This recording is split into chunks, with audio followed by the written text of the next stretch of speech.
Multiple intelligence. Multiple intelligence के बारे में हम क्यों बात करें? हमारे जो पिछले वाले सेशंस हुए हैं उसमें हम लोगों ने शुरू किया था अपनी बात कोरोना के अवेयरनेस के बाद। We started talking about awareness about our inner self, then we talked about awareness skills related to our outer environment, surrounding people around us.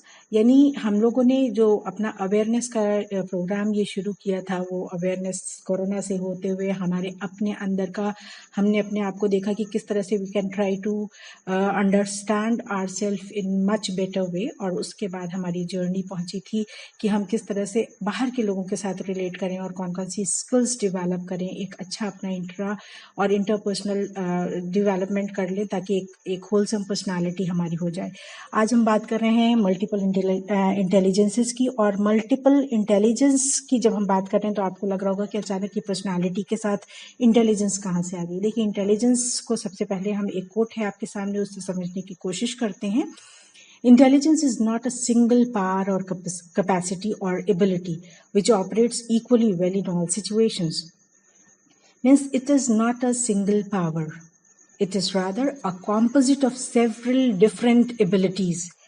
कॉल्सनिक की ये डेफिनेशन है। इसमें उन्होंने बहुत क्लियरली इस चीज को स्पेसिफाई करने की कोशिश की है कि इंटेलिजेंस हमारी जो है वो कोई एक चीज नहीं है, बल्कि बहुत सारी हमारी एबिलिटीज को जब हम कंबाइन कर देते हैं तो वो हमारी जो एक सलाहियत निकल करके आती है वो इंटेलिजेंस है। और इंटेलिजेंस को हम बहुत अलग अलग तरह से भी डिफाइन कर सकते हैं। मतलब intelligence is not single capacity, सिर्फ सोचने की कैपेसिटीज नहीं है, सिर्फ बोलने की कैपेसिटी नहीं है, सिर्फ प्रॉब्लम सॉल्व करने की कैपेसिटी नहीं है, रादर ए कंपोजिट होल है, बहुत सारी चीजों का मिक्सचर है। जैसे आज कल जब हम लोग बात करते हैं इंटेलिजेंस की तो हमें लगता है कि the person who is getting more scores is very intelligent, but ये ऐसा नहीं है। Grades does not measure intelligence and age does not define maturity. यानी जिस तरह से एज बढ़ने के साथ साथ अगर कोई 60 साल का है डज नॉट मीन कि वो मेच्योर हो ही गया। मेच्योरिटी इस चीज पर डिपेंड करेगी कि उसने कितना एक्सपीरियंस गैदर किया है और उस एक्सपीरियंस को किस तरह से वो रिफ्लेक्ट कर रहा है, वो इंसान मैच्योर होगा। एक 12 साल का बच्चा भी मैच्योर हो सकता है और एक 50 साल का बच्चा इंसान भी मैच्योर नहीं हो सकता। और उसी तरह से इंटेलिजेंस जो है वो भी सिर्फ हमारे ग्रेड्स से मेजर नहीं होती। अगर हम बहुत अच्छा स्कोर कर रहे हैं एग्जामिनेशन में, या those who are not scoring good in examination does not mean that they are not intelligent. First of all we'll have to being teaching means जो टीचर्स जितने भी हमारे साथ यहाँ पे इस प्रोग्राम में जुड़े हैं उनको सबसे पहले इस चीज को क्लैरिफाई कर लेना है अपने दिमाग में कि जो बच्चा अच्छा नंबर लेकर के आ रहे हैं, हम सिर्फ उसे अगर ये समझने की कोशिश कर रहे हैं या ये समझ रहे हैं कि वो बच्चा ही सिर्फ इंटेलिजेंट है, तो ये हमारी बहुत बड़ी गलतफहमी है। ऐसा कुछ भी नहीं होता है, क्योंकि इंटेलिजेंस एक अलग कैपेसिटी है।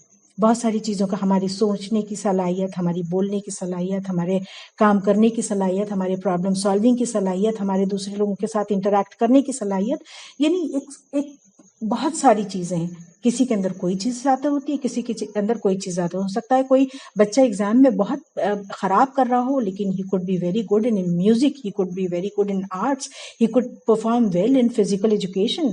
तो ये एक बहुत बड़ी चीज है जो हमें अपने दिमाग में बना करके रखनी है कि ऐसा बिल्कुल भी नहीं है कि इंटेलिजेंस कोई एक चीज का नाम है। इंटेलिजेंस बहुत सारी चीजों को मिला के बनता है, और इंटेलिजेंस को मेजर करने के लिए grades are not the only thing which is going to help you out. ये एक बहुत सारी चीजों का मिक्सचर है और कैपेसिटी है हमारी। उसके बाद एक हमारे दिमाग में एक क्वेश्चन आता है कि क्या बहुत सारे लोग पूछते हैं कि क्या आपने एडवर्टीजमेंट में भी सुना होगा ये बात, एडवर्टीजमेंट वगैरह में भी ये बात बताई जाती है कि बचपन में जितना अच्छा बच्चे को वो करेंगे उसका आईक्यू उतना बढ़ जाएगा। देखिए, एक चीज इसमें, दो चीजें हैं समझने वाली। आपके सामने एक स्लाइड आ रही है जिसपे लिखा हुआ है दो तरह की हमारी इंटेलिजेंस होती है। एक फ्लूइड इंटेलिजेंस होती है, एक क्रिस्टलाइज्ड इंटेलिजेंस होती है। और ये चार्ट अगर आप देखें तो उसमें जो डॉटेड लाइन है वो फ्लूइड इंटेलिजेंस को शो कर रहा है। फ्लूइड इंटेलिजेंस क्या होती है? वो intelligence with which you are born. Heredity में मिलती है हमें IQ। Born and brought up, यानी जब हम पैदा हो जाते हैं उसके बाद अगर हमें बचपन में एक अच्छा माहौल मिलता है तो हम उसको ग्रो कर सकते हैं बच्चे के अंदर। अच्छा, और कितना ग्रो कर सकते हैं that is also very important. बहुत ज्यादा नहीं, अगर कोई बच्चा 100 IQ के साथ पैदा हुआ है, यानी एक एवरेज IQ के साथ पैदा हुआ है, तो उसे आप बहुत आउटस्टैंडिंग माहौल में भी रखेंगे तो वो सुपीरियर नहीं हो जाएगा, वो सुपर इंटेलेक्चुअल नहीं बन पाएगा। ये जरूर हो जाएगा कि वो जो एवरेज बच्चा था वो एक अच्छा माहौल में बॉर्न एंड ब्रॉट अप होगा, उसकी अच्छी एजुकेशन होगी, उसकी अच्छी देखभाल होगी, उसको एक एनरिच्ड माहौल मिलेगा। तो ये जरूर हो सकता है कि उसका IQ हम 100 से लेकर के 120 तक चला जाए, वो अच्छा परफॉर्म करने लगे, वो बेहतर एवरेज से मीन्स गुड पे पहुंच जाए, लेकिन सुपीरियर पे पहुंचना इज नॉट पॉसिबल। दूसरी चीज क्या होती है, हमारी जो बहुत इंपॉर्टेंट हमारी समझ, अब जैसे इसी में एक दूसरा एग्जांपल हम ये लेते हैं कि एक बच्चा 100 IQ के साथ पैदा है, यानी एक एवरेज IQ के साथ पैदा, and he is not getting any outer facility, यानी उसका बॉर्न एंड ब्रॉट अप ऐसी फैमिली में हुआ है जहां पे उसको फैसिलिटीज नहीं है, उसके पास ना अच्छी एजुकेशन है, ना उसके पास एक इनरिच्ड माहौल है, ना पढ़े लिखे माँ बाप हैं जो उसको बहुत सपोर्ट कर सके, तो वो बच्चा क्या करेगा, वो बच्चा और बिलो एवरेज परफॉर्मेंस देगा। तो ये चीज हमें हमेशा ख्याल में रखनी है कि एक फ्लूइड इंटेलिजेंस होती है जिसके साथ हम बॉन्ड होते हैं, और फ्लूइड इंटेलिजेंस को हम एक लेवल तक बढ़ा सकते हैं, और बचपन में जितनी अच्छी ग्रूमिंग होती है, और बचपन में ही 3, 4, 5 साल की उम्र तक जो आपका अर्ली चाइल्डहुड एज होता है, उस तक आपकी जितनी भी IQ बढ़नी होती है, IQ उस लेवल तक बढ़ जाती है। क्रिस्टलाइज्ड IQ जो होती है, या इंटेलिजेंस जो होता है, आपका IQ नहीं बल्कि इंटेलिजेंस, अभी हम क्वोशंट की बात नहीं कर रहे हैं, इंटेलिजेंस की बात कर रहे हैं, तो क्रिस्टलाइज्ड इंटेलिजेंस जो है वो आपकी उसी पे बेस्ड होती है, फ्लूइड पे।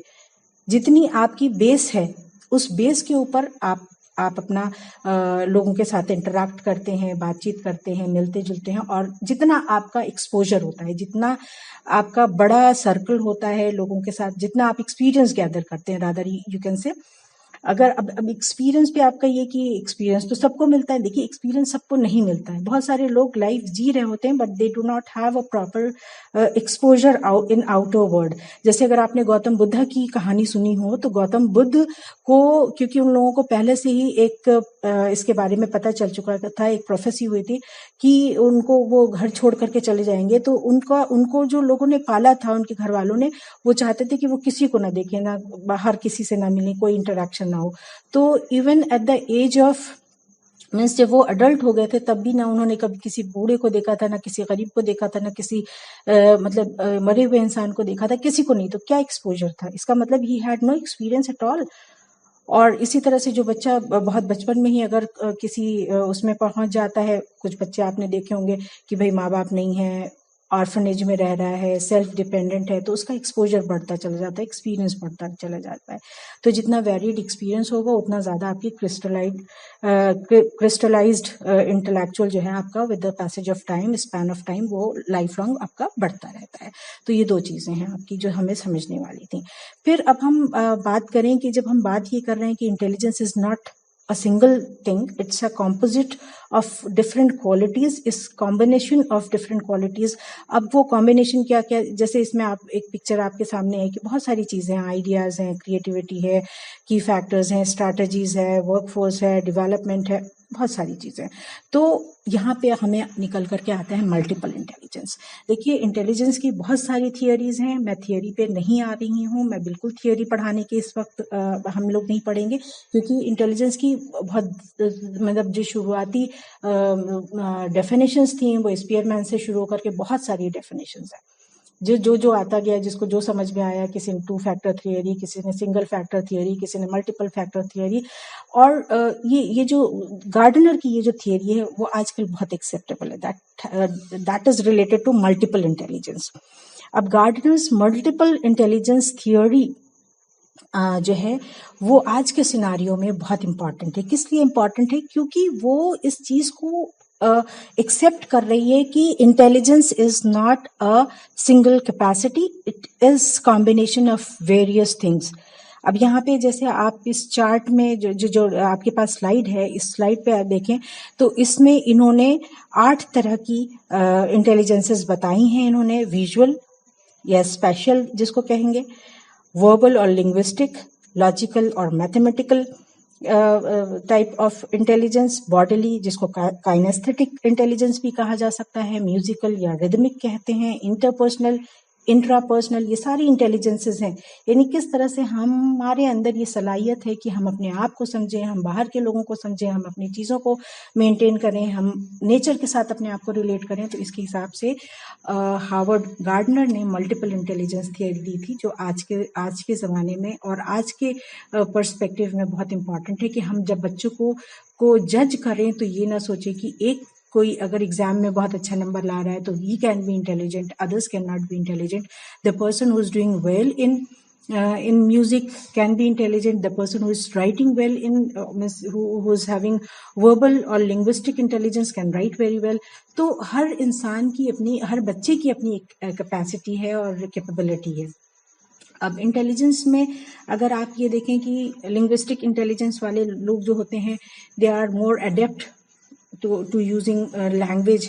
पोएट हो सकते हैं, राइटर हो सकते हैं, पब्लिक स्पीकर्स हो सकते हैं, स्टोरी टेलर्स हो सकते हैं। जिन लोग के अंदर मैथमेटिकल या लॉजिकल इंटेलिजेंस ज़्यादा होता है वो मैथमेटिशियन बन सकते हैं। साइंस में उन लोगों का काफ़ी आगे तक जाते हैं वो लोग, नेविगेटर, सर्वेयर, ये सारी लाइंस होती हैं जिसमें मैथ्स में जिन लोगों का इंटेलिजेंस ज़्यादा होता है वो उसमें जाते हैं। फिर म्यूजिकल इंटेलिजेंस वाले लोग जो हैं वो they have the ability to create something new, नई कॉम्पोजिशन लिखना, नई चीज़ें लिखना, सिंगर होते हैं, म्यूजिशियंस होते हैं, कॉम्पोजर्स होते हैं। Then spatial intelligence is related to space. ये ability to mentally visualise the relationship of object और movements. Sculptor, painter, expert chess player, architect, इन लोगों को अंदाजा होता है, ये विजुअलाइज कर सकते हैं कि किस चीज़ का किससे क्या रिलेशन होगा। स्पेस जिसको स्पेस से बना हुआ है ये स्पेशल इंटेलिजेंस। देन बॉडीली और काइनेस्थेटिक एनर्जी जिसको कहते हैं मूवमेंट जिसमें होना, control of body, motion, capacity to handle objects skillfully, चीज़ों को अच्छे से हैंडल कर लेना। अब ऐसे लोग जो हैं वो एथलीट अच्छे होते हैं, डांसर अच्छे होते हैं, क्राफ्ट्समैन होते हैं। देन इंटरपर्सनल इंटेलिजेंस वाले वो लोग होते हैं जिनके अंदर understanding of other people's emotion बहुत ज़्यादा होता है, जो लोगों को बहुत समझते हैं। और आज के पॉलिटिशियन की बात हम ना करें, लेकिन अच्छे जो पॉलिटिशियंस होते हैं they happen to have interpersonal intelligence. और उसके बाद सेल्स पर्सन हुए, उनका भी जो सेल्स पर्सन का एटीट्यूड होता है वो ये होता है कि वो दूसरे को समझ के बात करता है। क्लिनिकल साइकोलॉजिस्ट, ये लोग इंटरपर्सनल इंटेलिजेंस वाले लोग होते हैं। देन इंट्रापर्सनल इंटेलिजेंस यानी understanding of one's own emotions, motives, intentions. जैसे फिलोसोफर्स हैं वो अपनी सोच में अपने आप को एक्सप्लोर करते हैं, अपनी सोचों को एक्सप्लोर करते हैं कि उन्होंने कहाँ किस डेप्थ तक जाकर के चीज़ों को ढूंढना है। तो वो इंट्रापर्सनल इंटेलिजेंस को रिफ्लेक्ट करता है एक इंसान के, यानी जो फिलोसोफर होगा, जो एसेइस्ट होगा, जो राइटर होगा, इस तरह का जो बहुत इन डेप्थ राइटिंग करता हो, वो लोग जो है इंट्रापर्सनल इंटेलिजेंस पे वाले हो सकते हैं। Then naturalist intelligence is ability to discern patterns in nature. Ecologist जो लोग होते हैं यानी वो नेचर के अंदर उनको बहुत लगाव होता है। जोलॉजिस्ट हैं, बॉटनिस्ट हैं। आपने देखा होगा कि कुछ लोगों को पेड़ पौधों से बहुत ज़्यादा प्यार है, कुछ लोगों को जानवरों से बहुत से ज़्यादा प्यार है। नेशनल जियोग्राफिक चैनल पे आपने बहुत सारी इस तरह की चीज़ें भी देखी होंगी। तो ये सारी चीज़ें हमें यहाँ से निकल के, हार्वर्ड की ये गार्डनर की जो मल्टीपल इंटेलिजेंस थियरी है वो यही कहती है कि हमें अभी कोशिश करना है कि हम देखें कि बच्चे के अंदर किस तरह की कैपेबिलिटी है या किस तरफ उसका रुझान है, कौन सी इंटेलिजेंस उसके अंदर डोमिनेट कर रही है। देखिए हर किसी के अंदर कोई ना कोई चीज़ होती है, एक कोई परफेक्ट नहीं होता है। किसी के अंदर म्यूजिक के लिए होता है अफेक्शन, किसी के अंदर नेचर के लिए होता है, कोई बहुत जो है सोशलिस्ट टाइप का बंदा होता है। तो अलग अलग तरह की क्वालिटीज़ होती हैं, वो हमें कोशिश करनी है कि हम एक्सप्लोर कर सकें, हम जान सकें। और वो मल्टीपल इंटेलिजेंस जो है वो कंसेप्ट, अब जब इंटरपर्सनल और इंट्रापर्सनल की हम बात कर रहे हैं तो देखिए यहाँ पे हमारा पिछला टॉपिक रिलेट हो रहा है कि इंटरपर्सनल और इंट्रापर्सनल पे हम ऑलरेडी बात कर चुके हैं कि हाउ टू एक्सप्लोर आवरसेल्फ। अगर हमें अपने पर्सनैलिटी पे काम करना है, if we want to let our personality grow, तो हमें अपने इंटर पर्सनल स्किल्स पे काम करनी है और इंट्रा पर्सनल पे भी, यानी हमें अपने अंदरूनी अंदर के बारे में भी जागरूक होना है, हमें उसके ऊपर भी काम करना है कि हम किस तरह से अपने अंदर की क्वालिटीज़ को इम्प्रूव करें। अगर हम बहुत ज़्यादा ह्यूमनिस्ट नहीं हैं, हम बहुत ज़्यादा मतलब सेल्फ अवेयर, या अभी ह्यूमनिस्ट की बात नहीं करें, अगर हम सेल्फ अवेयर नहीं हैं, हम अपने आप को और सेल्फ रिस्पेक्ट नहीं करते हैं, हमारे अंदर बहुत लो कॉन्फिडेंस है, या हम अपने आप को बहुत ख़राब समझते हैं, तो जब हम खुद ही को ख़राब समझेंगे तो हम दूसरे के साथ किस तरह से हमारा बहुत अच्छा रिप्रेजेंटेशन हो पाएगा। तो वो सारी चीज़ें बहुत इंपॉर्टेंट हैं कि किस तरह से हमारा इंटरपर्सनल और इंट्रापर्सनल यहाँ पे आकर के रिलेट हो रहा है, उसको हमें समझने की कोशिश करनी है। देन दिस मल्टीपल इंटेलिजेंस का कि हम लोगों ने बात कर ली कि अलग अलग जोन, मतलब अलग अलग चीज़ें हैं जो इंटेलिजेंस में आकर के मिलती हैं। और ऐसा भी नहीं कि हर किसी के अंदर एक ही एक होगी, कोई किसी के अंदर नेचर लव भी हो सकता है, राइटिंग लव भी हो सकता है, they can have passion for music, dance and art. बहुत सारी चीज़ों का एक साथ हो सकता है पैशन। बहुत सारे लोग हम लोग ने ऐसे देखे होंगे जो हर काम बहुत अच्छे से कर लेते हैं, तो they happen to have higher intelligence. और हायर इंटेलिजेंस में भी ये कहिए कि वो सारी जो कॉम्पोजिट होल है उनका वो सारी चीज़ें बहुत ज़्यादा बैलेंस्ड करके, और इसमें भी हम लोग अगर थोड़ी सी अपनी प्रैक्टिस करें, थोड़ी सी ट्रेनिंग करें, तो हम चीज़ों को इम्प्रूव कर सकते हैं।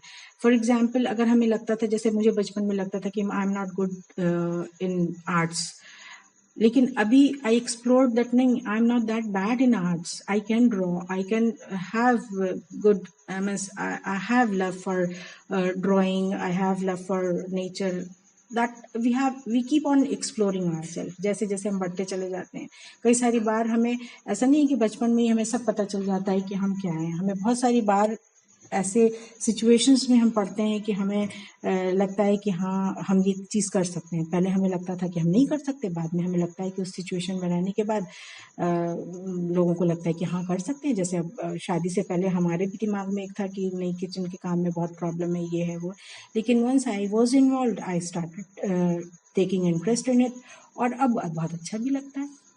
अब नई रेसिपीज़ भी बनाना अच्छा लगता है, इस तरह का काम भी करना अच्छा लगता है। तो वी कैन एक्सप्लोर आवरसेल्फ। ऐसा नहीं है कि एक जगह लिमिटेशन है या बाउंडेशन है, हम अपनी पॉसिबिलिटीज़ एक्सप्लोर करते रह सकते हैं। फिर एक नया टर्म है हमारे पास, इमोशनल इंटेलिजेंस, जिसके हमने पिछले स्लाइड में कहा था कि आज इसको डिस्कस करेंगे कि व्हाट इज़ इमोशनल इंटेलिजेंस। तो इमोशनल इंटेलिजेंस जो है हमारा dealing with other people, controlling our emotions. जैसे हमने बात की थी इंटरपर्सनल पे, हम बात कर रहे थे कि व्हाट इज़ इंटरपर्सनल इंटरेक्शन या डेवलपमेंट या स्किल, कि दूसरों के साथ हमारा किस तरह से हम कोऑर्डिनेट कर पाते हैं, हमारा बातचीत करने का तरीका क्या है, हमारा उनसे घुलने मिलने का तरीका क्या है, उस पर हमने बात की है पिछली अपने सेशंस में। तो इमोशनल इंटेलिजेंस वो इंटेलिजेंस है जो आपको ये कैपेबिलिटी देती है कि आप अपने इमोशंस को कंट्रोल करके चलें। अगर आपका अपने इमोशंस पे कंट्रोल होगा, यानी you have the means control over your emotions and you know how to control it nicely in different situations, it means you are emotionally intelligent person। अगर आपको ये तरीका पता है कि अलग अलग सिचुएशंस में हम किस तरह से अपने इमोशंस को चेंज ओवर करें, किस तरह से उसको कंट्रोल करें, तो इसका मतलब you are emotionally established and emotionally intelligent person. अब इमोशनल इंटेलिजेंस में यहाँ पे आप देखें सेल्फ अवेयरनेस है, सोशल अवेयरनेस है, सेल्फ मैनेजमेंट है एंड रिलेशनशिप मैनेजमेंट है।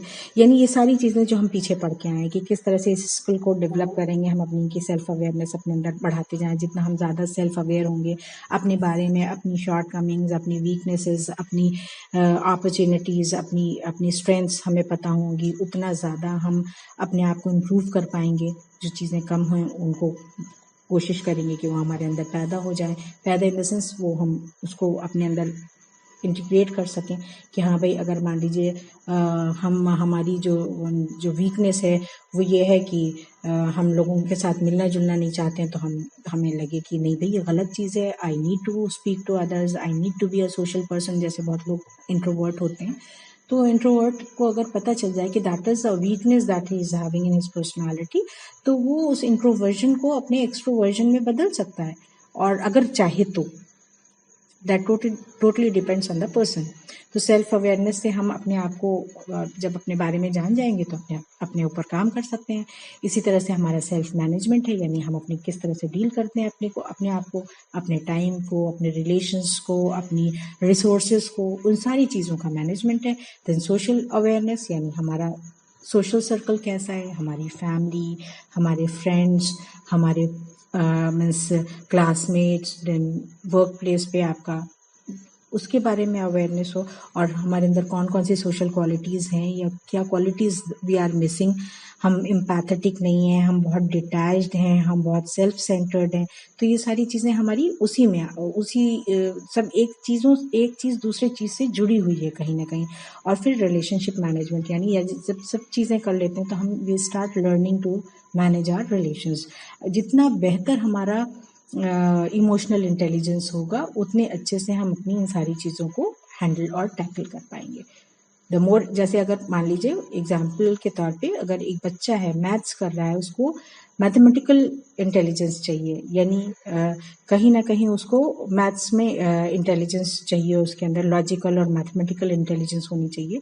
तो अगर उसके अंदर वो है, यानी he is good in dealing with numbers and he is not having any fears about that, तो क्या होगा, वो बहुत तेजी से एक्सेल करेगा, वो बहुत अच्छे से सम्स करेगा, वो बहुत अच्छा स्कोर करेगा। The same thing is going to happen with us in the social circle also, कि अगर हमारे अंदर वो इंटेलिजेंस, सोशल इंटेलिजेंस या इमोशनल इंटेलिजेंस होगा, तो हमें पता होगा कि हम किसके साथ किस तरह से बात करें, हम अपने इमोशंस को कितना कंट्रोल करके रखें, हम अपने बॉस से किस लेवल तक जा करके बात कर सकते हैं, या हम अपने एम्प्लॉय से किस लेवल तक बात करके जा सकते हैं, कर सकते हैं। अब जैसे बहुत सारे लोग हैं, उनके घर में काम वाली आती है और हर थोड़े दिन बाद बदलती रहती है, तो क्या है इसका मतलब, they are not able to have proper relationship with that. कहीं ना कहीं कोई कमी है, या तो उसके में हो या हमारे में हो, प्रॉपर कोऑर्डिनेशन नहीं है। अब ऐसे तो बहुत सारी जगह ऐसा होता है कि दूसरा बंदा उतना एफिशिएंट नहीं है मान लीजिए, तो क्या हम अपनी एफिशिएंसी नहीं बढ़ा सकते उस रिलेशन को मेंटेन करने के लिए? अगर हम अपनी एफिशिएंसी बढ़ा लेंगे तो कहीं ना कहीं उस रिलेशन को हम मेंटेन कर पाएंगे। तो इस चीज़ में हमेशा ये नहीं सोचना चाहिए कि अगले बंदे की ये गलती है, हमें अपने को भी दे हो सकता है कि हम बहुत अग्रेसिव हों, हम बहुत ज़्यादा रिपल्सिव हों, बहुत तेज़ी से रिएक्ट करने वाले हों। तो इस तरह के लोग, जैसे बहुत सारे लोग सोसाइटी में या स्कूल में हम बच्चों को डायग्नोज करते हैं कि ये बच्चा बहुत शाय है, ये बच्चा बहुत अग्रेसिव है, ये बहुत इम्पल्सिव है, बहुत तेज़ी से रिएक्ट कर देता है, झगड़ालू बच्चा है कि लड़ाका बच्चा है। इस तरह की बहुत सारे टर्म्स आपने सुने भी होंगे और यूज भी होते हैं इन जनरल।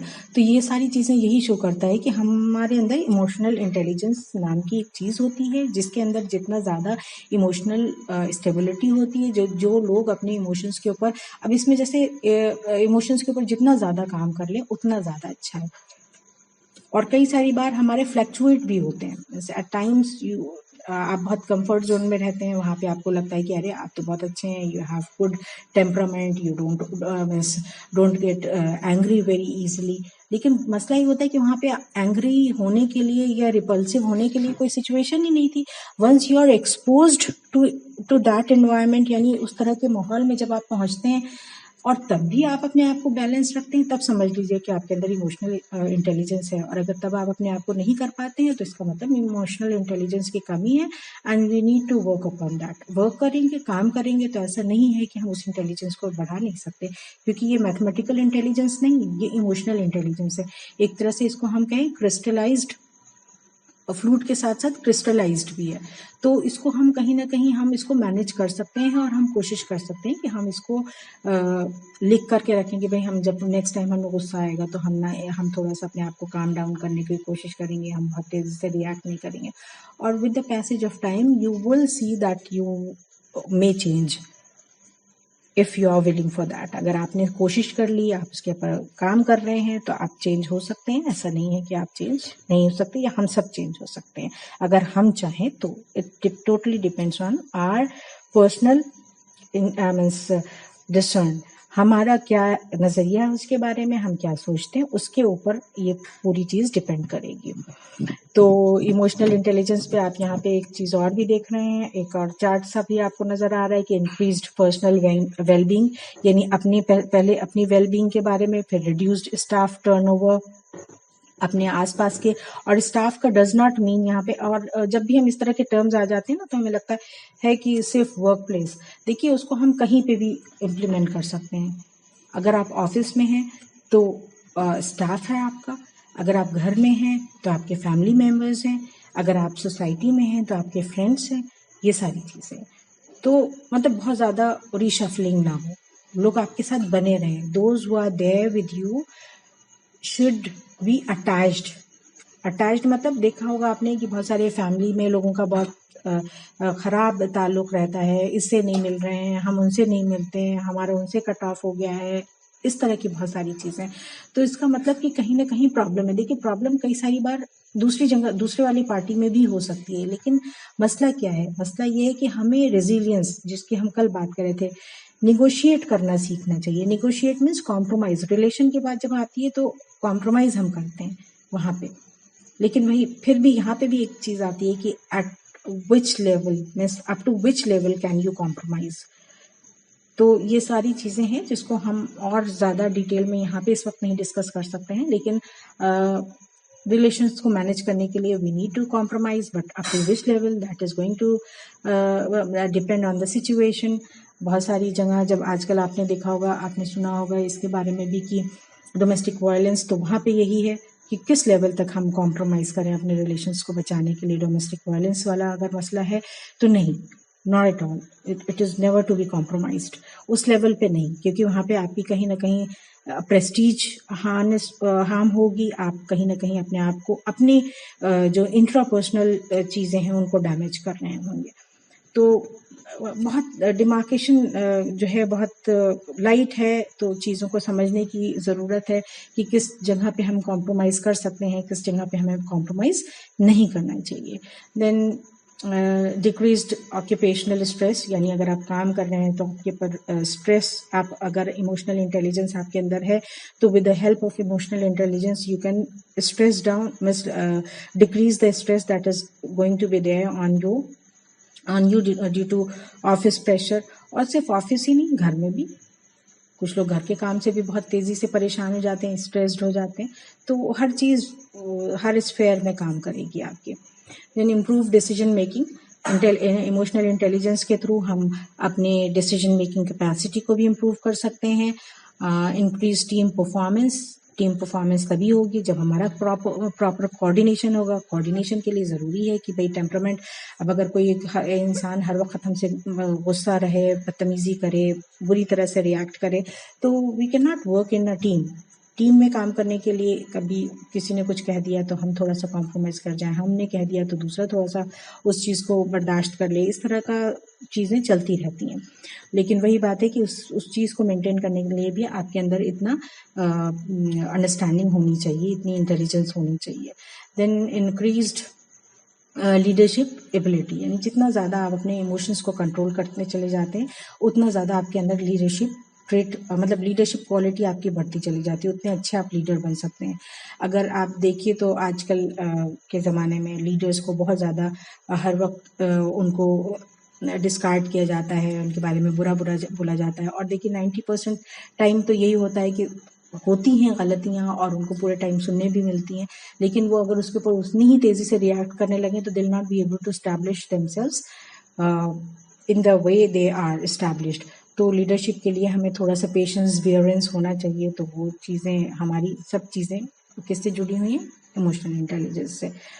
और इमोशनल इंटेलिजेंस के बाद फिर हमारे पास आता है एक वर्ड, सोशल इंटेलिजेंस। अब सोशल इंटेलिजेंस क्या है? Successfully navigating in the world around you, यानी आपके आसपास के जो लोग हैं, उस लोग, चीज़ों, सब चीज़ों के साथ आपका कोऑर्डिनेशन, और उसके साथ साथ shift in sense of self in relation to others, यानी आपके अंदर दूसरों के साथ आपका जो रिलेशन है उसका कॉम्बिनेशन, यानी ये दोनों चीज़ों का कॉम्बिनेशन, दूसरों के साथ अपने आप को रिलेट करना और रिलेट करने के साथ साथ आपके रिलेशन की क्वालिटी, दोनों चीज़ें मिलकर के आपके सोशल इंटेलिजेंस को शो करता है। जो लोग सोसाइटी में बहुत एक्सेप्टेड होते हैं तो उनके रिलेशंस भी बहुत अच्छे होते हैं और वो दूसरे लोगों के साथ अपने आप को रिलेट भी कर पाते हैं, यानी दोनों चीज़ें बहुत ज़रूरी हैं for social intelligence. Here you can see 5 ways to increase your social intelligence, और वो जो हमने पिछले सेशंस में बात की थी, सेल्फ इम्प्रूव, इंटरपर्सनल डेवलपमेंट और इंट्रापर्सनल डेवलपमेंट, वो सारी चीज़ें यहाँ आकर के मिल जाती हैं इंटेलिजेंस के साथ, क्योंकि वो डेवलपमेंट होगा तभी जब हमारे अंदर उतना सोशल इंटेलिजेंस हमारे अंदर होगा, हम उतने कैपेबल होंगे, दिमागी तौर पे उतने कैपेबल होंगे।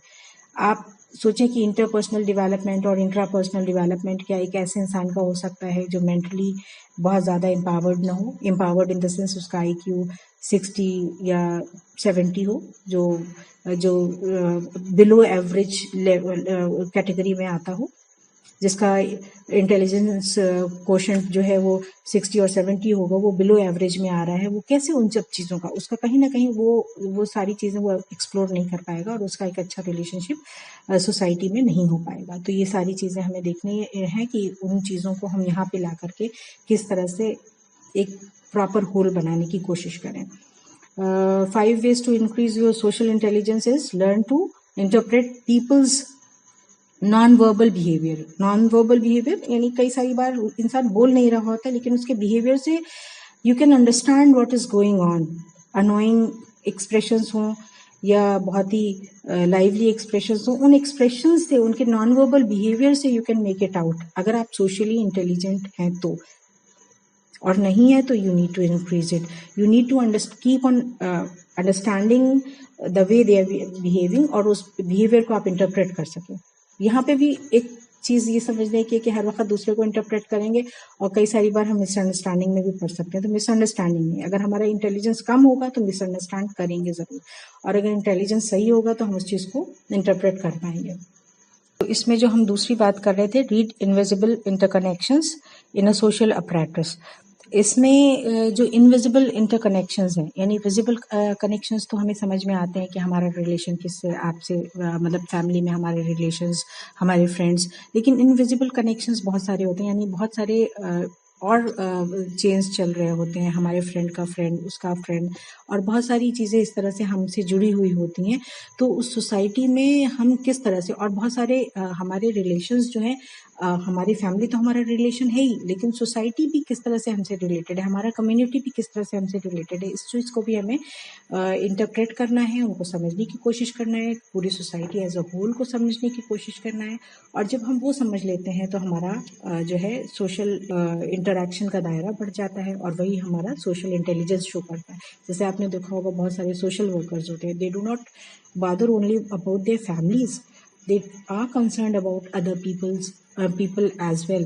तो सोसाइटी में रहने वाले और बहुत सारे लोग जिनसे उनका डायरेक्टली कोई कनेक्शन नहीं है, बट एनी हाउ हम बात करते हैं ना ब्रदरहुड की, तो ब्रदरहुड यही है कि हम भाई ना होते हुए भी हम सब लोग एक दूसरे के भाई बहन हैं, सोसाइटी में हम लोग का एक कनेक्शन है, हम एक दूसरे से जुड़े हुए हैं। तो इस जुड़ाव को महसूस करना जो है वो भी सोशल इंटेलिजेंस को इम्प्रूव करने का एक तरीका होता है। फिर जो एम्पैथी की बात हमने पढ़ी थी पहले, तो कि make an effort to put yourself in other person's shoes, दूसरे की प्रॉब्लम को समझने की कोशिश करना, उसकी जगह रख करके अपने आप को देखने की कोशिश करना और तब उसके साथ एक इमोशनल अटैचमेंट के साथ उससे जोड़ना, वो एक चीज़ जो एम्पैथी हमने पहले ही ऑलरेडी पढ़ ली है वो यहाँ पे है।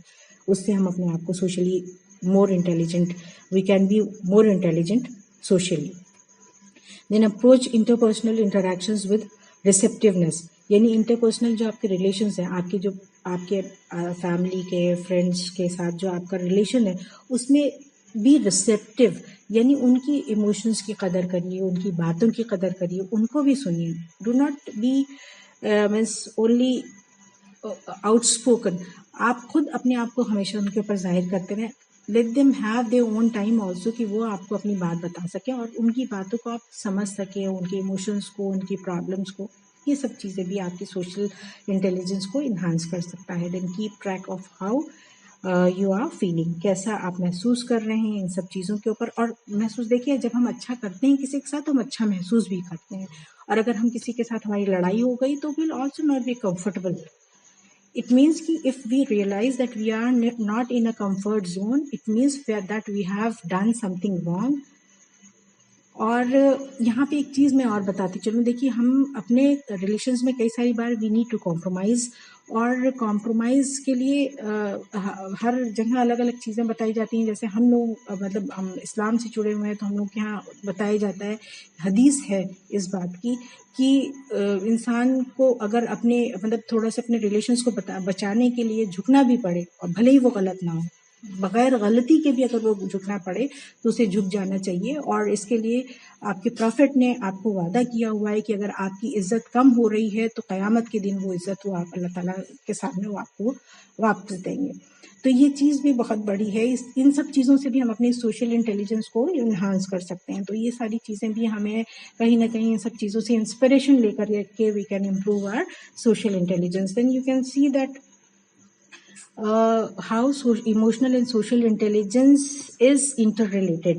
एंड यहाँ पे एक आप इमोशनल और सोशल इंटेलिजेंस का अट्यूनमेंट देख रहे हैं कि हाउ, देखिए पहले हम ये देख लें कि इमोशनल इंटेलिजेंस क्या है। Emotional intelligence is knowing your self, यानी सेल्फ अवेयरनेस आपका, और सेल्फ मैनेजमेंट। सेल्फ अवेयरनेस क्या है? No thy self. Emotional self awareness, आप अपने आप को अच्छे से समझें कि आप क्या हैं, किस तरह के इंसान हैं आप। Then be resilient and manage stress, यानी रेजिलियंट यहाँ पे वही वाली फ्लेक्सिबल, पॉजिटिव आउटलुक हो आपका, अचीवमेंट प्रोन हो, अडेप्टेबिलिटी हो आपके अंदर, इमोशनल सेल्फ कंट्रोल हो, आप अपने इमोशंस को कंट्रोल कर सकें। तो ये दोनों चीज़ें ये अवेयरनेस से जुड़ी हुई हैं। देन कम दिस साइड जहाँ पे सोशल लिखा हुआ है, सोशल में be mindful of your environment, social awareness है यहाँ पे। तो यानी जिस जगह हम रह रहे हैं, अपना एनवायरनमेंट का मतलब आपका फैमिली, आपकी सोसाइटी, आपका स्कूल, आपका कॉलेज, आपका ऑफिस प्लेस, सारी चीज़ें। तो वहाँ पे उसमें हम देखें कि हमारे रिलेशंस कैसे चल रहे हैं, हम एम्पैथेटिकल हैं कि नहीं, ऑर्गेनाइजेशनल अवेयरनेस है कि नहीं, जिस जगह से हम जुड़े हुए हैं उससे हमारा कितना अटैचमेंट है, whether we do understand their problem और नॉट। हम सिर्फ ये सोचें कि हमारे लिए सब कुछ होता रहे, ऑर्गेनाइजेशन में सब कुछ they should think about us, and what are we giving them in return we do not think about. तो ये चीज़ें नहीं होनी चाहिए हमारे अंदर। Then coming down to the same line, relation management, relationship management, यानी डेवलप स्किल्स, इंस्पिरेशनल लीडरशिप आप डेवलप करें, टीम वर्क और कोचिंग एंड मेंटरिंग डेवलप करें, इन्फ्लुएंस, कॉन्फ्लिक्ट मैनेजमेंट, यानी कॉन्फ्लिक्ट मैनेजमेंट भी पिछली हम कल की भी स्लाइड में था वहाँ पे कि किस तरह से अगर कन्फ्लिक्टिंग सिचुएशन है, लोगों के बीच में डिस्प्यूट्स हैं, तो how to manage that situation. अब ये सारी चीज़ें ही हमारी सोशल और इमोशनल स्किल्स होगी। एक हमारा awareness part, that is emotional aspect, awareness of your self and your people around you, और उसके बाद जो है अडेप्टेबिलिटी, सोशल इंटेलिजेंस का पार्ट कि अडेप्टेबिलिटी यानी सोशल अवेयरनेस हो आपकी, अपने रिलेशंस को आप मैनेज कर पाएँ, और इन दोनों को ब्लेंड करना पड़ता है। यानी आपका emotional intelligence alone can not help you out to stand means successful. आपका इमोशंस और social intelligence in means collaboration is going to give you result. Attunement word जो यहाँ पे आपको दिखाई दे रहा है, सोशल और इमोशनल जो इंटेलिजेंस है उसका जो टेक्सचर निकल करके आता है, वो दोनों को जब हम ब्लेंड कर देते हैं। अगर आपको फॉर एग्जांपल कॉफ़ी पीनी हो तो आप कॉफ़ी अलग रख दीजिए और दूध अलग रख दीजिए और शक्कर अलग रख दीजिए, तो will you be getting the flavour? You will never be getting the flavour.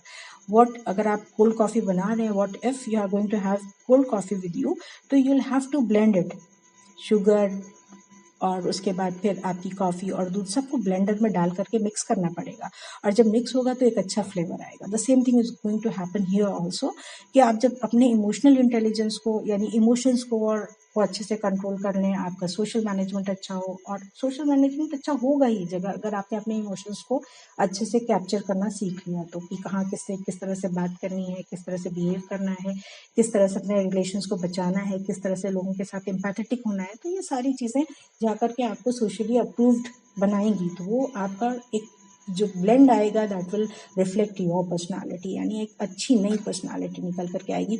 और यहाँ पे आप देखिए आपके सामने IQ प्लस EQ जो है वो पर्सनालिटी को एक नया फ्लेवर देती है मिल करके हमारी पर्सनालिटी।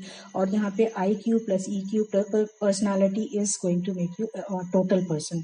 अच्छा, एक चीज़ और आप देख रहे होंगे यहाँ पे कि एक ब्लेंडर, यहाँ पे आप देख रहे हैं कि IQ है, EQ है और एक SQ भी नज़र आ रहा है। SQ को वैसे तो हम सोशल क्वोशेंट कहते हैं, सोशल इंटेलिजेंस भी कह सकते हैं।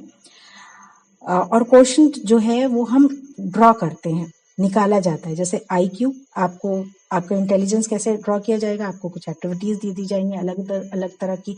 उन एक्टिविटीज़ से जो आपके स्कोर्स निकल करके आएंगे उनको फिर कन्वर्ट किया जाता है आपकी एज के हिसाब से, और फिर हम देखते हैं कि आपका इंटेलिजेंस किस क्वांटिटी में आपके अंदर मौजूद है, तो उसको कहते हैं हम IQ, इंटेलिजेंस क्वोशेंट।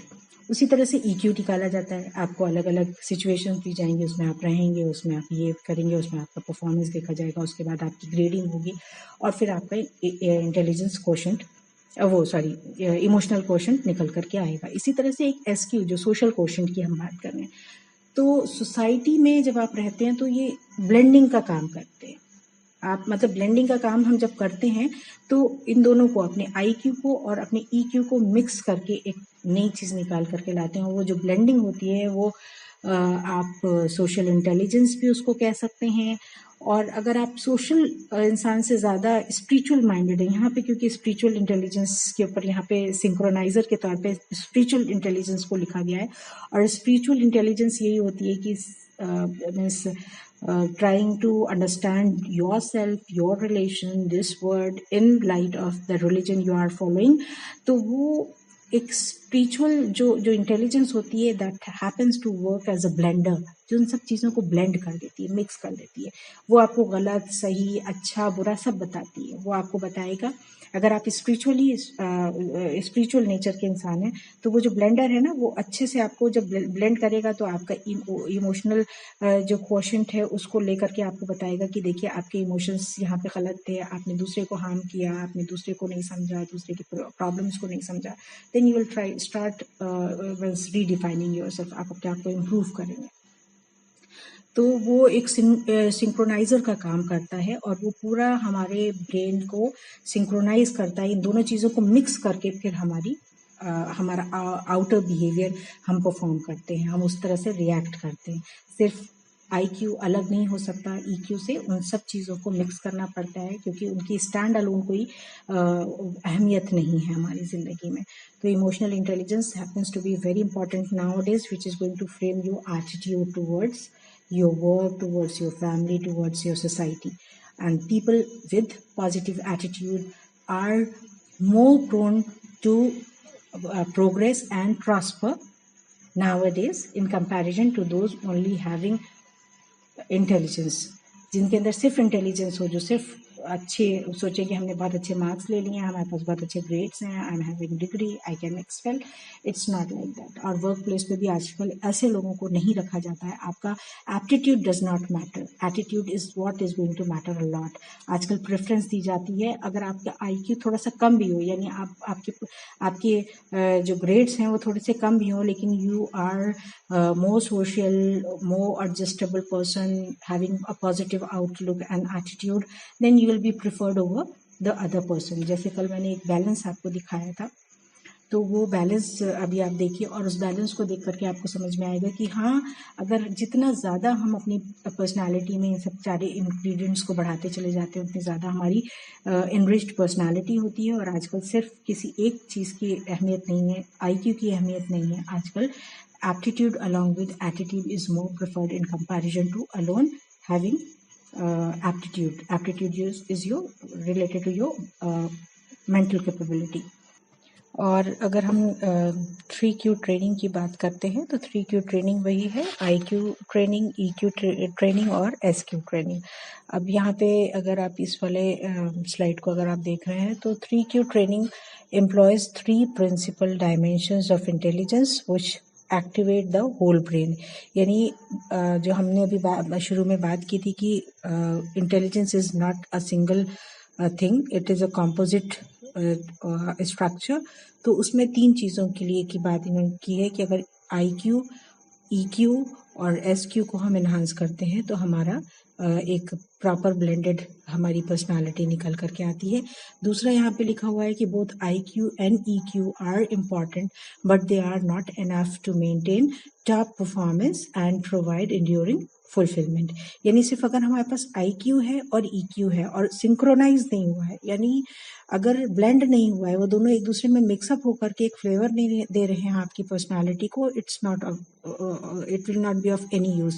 इसको इस तरह से समझें कि अगर आपके पास कॉफ़ी का पाउडर भी है और आपके पास शुगर भी है बट इट्स केप्ट सेपरेट, तो कहीं से भी आपको उसका मतलब टेस्ट फ्लेवर नज़र नहीं आएगा। ये बहुत इम्पॉर्टेंट सी चीज़ होती है। और उसके बाद फिर थर्ड चीज़ जो नेक्स्ट चीज़ है यहाँ पे बहुत important see, in addition to IQ and EQ the next level of intelligence is also necessary, that is SQ और spiritual intelligence. People who are more social, they can call it social intelligence. Otherwise, it is spiritual intelligence which gives you a proper blending. उसी के जरिए हमें एक proper direction मिलता है कि what to do and what not to do, क्या सही है क्या गलत है, ये प्रॉपर डायरेक्शन जो है हमें उसी से मिलता है। फिर नेक्स्ट यहाँ पे एक चीज और है कि IQ and EQ are about thought and emotion and SQ is about meaning and purpose. यानी थॉट और इमोशन अलग चीज है। IQ is our thought, EQ is our emotion and SQ is about meaning and purpose। यानी जब तक thought हो और उसका कोई मीनिंग ना हो, इट्स ऑफ नो यूज। तो पर्पस ऑफ लाइफ या मीनिंग ऑफ लाइफ निकल करके हमारी तभी आती है जब हमारा IQ और EQ एक साथ ब्लेंड होता है, एक दूसरे के साथ मर्ज होता है, मिक्स होता है, और तभी वो हमारी फ्लेवर देता है हमारी पर्सनालिटी को।